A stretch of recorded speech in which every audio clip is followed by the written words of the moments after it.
Bom dia, pessoal! E aí, só alegria? Aqui quem fala é o professor Lucas Gandra. Vamos para mais uma aula de Física. Pessoal, nosso conteúdo hoje é sobre a associação de resistores. Senhores, associação de resistores. Primeiro, o que é um resistor, né? Nós já vimos na nossa aula passada que resistor é um dispositivo elétrico cuja função é dificultar a passagem da corrente elétrica, transformando a energia elétrica em energia térmica. Nós temos muitos exemplos de resistores no dia a dia, por exemplo, um ferro de passar roupa ou uma torradeira elétrica, né? Todos eles funcionam com esse mecanismo, né? De usar a corrente elétrica para gerar aquecimento, um chuveiro, entre outros, tá? Mas quando a gente fala quando a gente vai estudar a associação é quando a gente junta vários resistores. Professor, para que eu preciso juntar vários resistores? Muitas vezes existem alguns valores de resistências que não é vendido no mercado. E se você precisa, você vai ter que juntar resistências que você tem para ter um equivalente que você precisa naquele circuito. Ou às vezes até tem no mercado, mas você não precisa comprar tudo sempre, né? Você pode usar muito bem as que você tem em casa fazendo associações, tá? Pessoal, primeiro tipo de associação é em série. Primeiro, vamos relembrar aquela simbologia, né? Então, a simbologia da física é muito importante. Então, aqui eu tenho um fio com dois polos, que eu denominei de A e B, e entre esses fios eu tenho os resistores, que eu chamei de R1, R2, R3, R4, e pode ter N resistores. A partir disso, como eu posso calcular a resistência equivalente, ou seja, qual é a resistência que todos eles têm juntos, né? É muito simples. A resistência equivalente em série é só somar R1 mais R2 mais R3 mais R4. Pessoal, uma dica: para você bater o olho no exercício e ver se está em série, é só olhar o fio. Toda vez que o resistor está no mesmo fio, isso significa que está em série, tá? O Enem cobra muito exercício de resistores e circuitos, então vale a pena anotar essa dica, tá? Pessoal, se ele está no mesmo fio, a corrente que passa por um resistor passa por outro. Então, olha só, imagina que chega a corrente aqui, ela passa pelo resistor 1, eu tenho a corrente 1. Quando passa pelo resistor 2, eu tenho a corrente 2. Só que se o fio é o mesmo, a corrente é a mesma. Então, eu posso falar que a corrente total desse circuito não é a somatória, ela é a própria corrente que passa em cada um dos resistores, ou seja, I1 é igual a I2, é igual a I3, é igual a I4 e assim por diante. Então eu posso falar que é uma constante.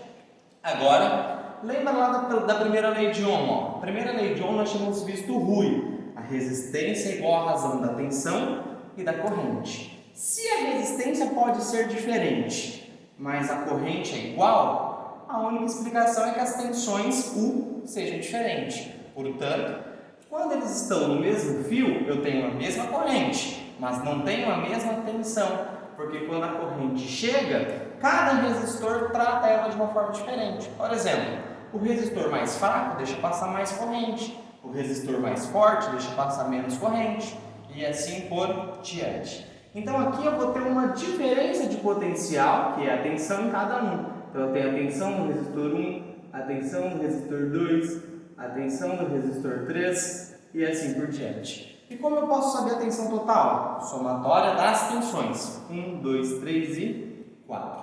Gente, uma dica. A primeira lei de Ohm do RUI, ela também vale para as associações de resistores. Então nem sempre eu preciso ficar fazendo por aqui. Por exemplo, se eu já calculei a resistência equivalente, se eu já sei a corrente pelo exercício, como eu posso achar o U total? Eu posso fazer dois processos, né? Eu posso calcular o U de cada um dos resistores usando o RUI. Então, com o RUI eu acho o 1, acho o 2, acho o 3, acho o 4 e depois somo tudo. Só que isso dá trabalho. O jeito mais fácil de calcular o U total, vem direto no RUI total. Só que no RUI total você vai usar a resistência equivalente, a tensão total e a corrente, que é única para todos porque eles estão em série. Lembra das unidades de medida, tá? Então a resistência equivalente ela é dada em Ohm, a tensão em volts e a corrente em ampere.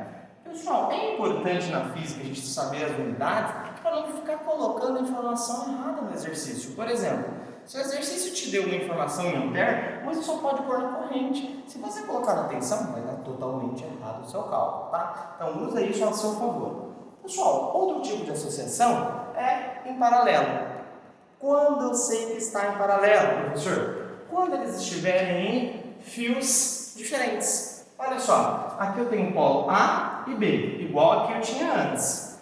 Porém, eu tenho esse elemento que se chama nó.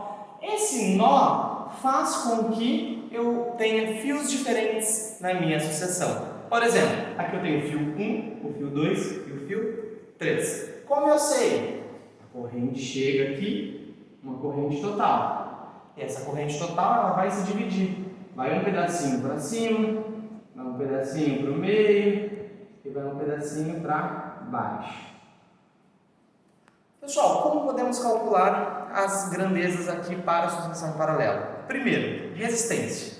A fórmula geral para calcular a resistência é o seguinte: o inverso da resistência equivalente, ou seja, 1 sobre RE, é igual ao somatório do inverso de cada resistor. Então eu divido 1 sobre R1 mais 1 sobre R2 mais 1 sobre R3.